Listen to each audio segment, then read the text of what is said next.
ذات مولانا محمد قاسم نانوتوی رحمہ اللہ تعالی، حضرت کی ذات پر ایک اعتراض کیا جاتا ہے کہ آپ نے ایک قصیدہ پڑھا ہے اور اس قصیدے میں آپ کے چند اشعار ہیں، امیدیں لاکھوں ہیں لیکن بڑی امید ہے یہ کہ ہو سگانے مدینہ میں میرا نام شمار، جیوں تو ساتھ سگانے حرم کے تیرے پھروں، مروں تو کھائیں مدینہ کے مجھ کو مورو مار۔ یعنی مولانا قاسم نانوتوی فرما رہے ہیں کہ میری لاکھوں امیدوں میں سے بڑی امید، حسرت اور خواہش یہ ہے کہ میں مدینہ منورہ میں مروں، اور جب تک زندہ رہوں تو مدینہ منورہ کے کتب میں میرا شمار ہو، اور میں مروں تو مدینہ میں مروں اور مجھے مدینہ کے کیڑے کھا جائیں، مدینہ کے جانور مجھے کھا لیں، یہ میری خواہش ہے۔ اعتراض کیا ہے؟ اعتراض یہ ہے کہ مولانا محمد قاسم نانوتوی جو دارالعلوم دیوبند کے بانی ہیں، تمہاری بنیاد ہے، تمہارے بڑے ہیں، تم ان کے نظریات کو پھیلا رہے ہو، ان کو تو انسان بننے پر آ رہی ہے، وہ تو کہتے ہیں کاش میں انسان نہ ہوتا بلکہ کتا ہوتا۔ تو جس بندے کو اشرف المخلوقات انسان بننے پر آ رہا ہے، وہ راہ پر رہنما کیسے ہو گیا ہے؟ یہ ہے اعتراض۔ جواب سے بات فرمائیں۔ ہم نے کہا دیکھو، خشیت، اللہ کا خوف اور ڈر کبھی انسان پر ایسا غالب آتا ہے کہ انسان اس میں ایسے جملے کہتا ہے، اور کبھی کسی کی محبت غالب آتی ہے تو انسان محبت میں ایسے جملے کہتا ہے۔ حضرت نانوتوی رحمۃ اللہ علیہ کے یہ اشعار حضرت رسول اکرم صلی اللہ علیہ وسلم کی محبت میں ڈوب کر ہیں، آپ کی محبت میں جملے کہہ رہے ہیں، جس طرح کہ ابو بکر صدیق رضی اللہ تعالیٰ عنہ اللہ کے خوف کی وجہ سے جملے کہہ رہے تھے۔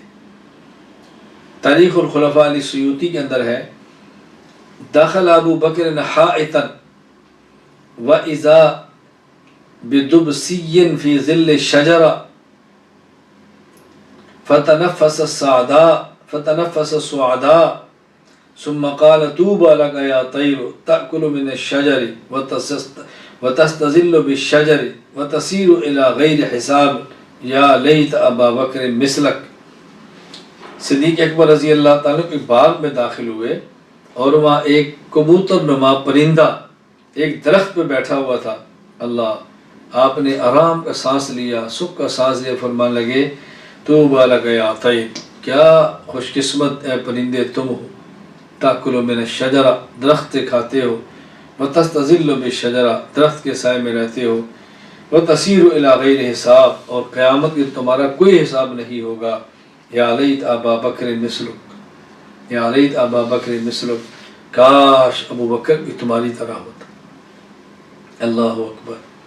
اور کنز العمال حدیث نمبر 35703، حضرت ابو بکر صدیق رضی اللہ تعالیٰ عنہ کا عجیب جملہ ہے، کہتے ہیں قال ابو بکر صدیق رضی اللہ عنہ ونظر الى عصفور طوبى لك يا عصفور تاكل من الثمار وتطير في الاشجار لا حساب عليك ولا عذاب والله لوددت الي اني كبش يسمنني اهلي فاذا كنت اعظم ما كنت اسمنه يذبحوني فيجعلوني الله اكبر بعضي شواء وبعضي قديدا ثم اكلوني ثم القولي ثم القونی حاضرۃ فی الحشر وانی لم اکن خلقت بشر۔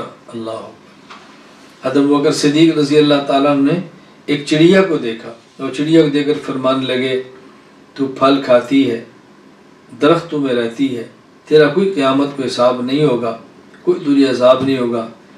واللہ لوددت انی کبش، اللہ کی قسم اٹھا کر کہتا ہوں، میں چاہتا ہوں اے کاش ابو بکر میں چاہتا ہوں، ابو بکر میں چاہتا ہوں۔ عجیب، واللہ لوددت انی کبش، اللہ کی قسم ہے کاش میں ابو بکر ایک دمبا ہوتا، مینڈا ہوتا، مجھے گھر والے کھلاتے، موٹا تازہ کرتے، اور جب میں خود موٹا تازہ ہو جاتا تو مجھے ذبح کر دیتے اور مجھے کھا لیتے۔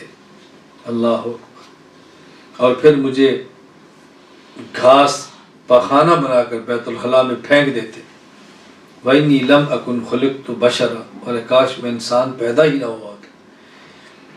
اب ابو بکر صدیق پر آپ کیا فتویٰ لگاؤ گے؟ مولانا محمد قاسم نانوتوی رحمۃ اللہ علیہ صدیقی ہیں، حضرت ابو بکر صدیق رضی اللہ تعالیٰ عنہ کی اولاد میں سے ہیں، جو آپ نے اعتراض اس بیٹے پر کیا ہے وہ اعتراض باپ پر کرو گے، ایمان سے ہاتھ دھو بیٹھو گے۔ تو جس طرح صدیق اکبر رضی اللہ تعالیٰ عنہ اللہ کے خوف کے ڈر سے یہ بات فرما رہے ہیں، اے کاش ابو بکر پیدا نہ ہوتا، اے کاش یہ پرندہ ہوتا، اے کاش یہ دمبا ہوتا، اس کو ذبح کر کے لوگ کھا جاتے۔ اور صدیق اکبر رضی اللہ تعالیٰ عنہ جس طرح فرما رہے مولانا قاسم نانوتوی فرماتے ہیں، اے کاش میں مدینے کا کتوں میں شمار ہوتا، اے کاش میں مدینے مرتا، مجھے مدینے کوڑوں مکوڑوں کھا جاتے۔ تو جس طرح اللہ کے خوف میں جو میرے صدیق اکبر نے فرمائے، تو مولانا قاسم نانوتوی رحمۃ اللہ علیہ نے حضور صلی اللہ علیہ وسلم کی محبت میں جملے ارشاد فرمائے۔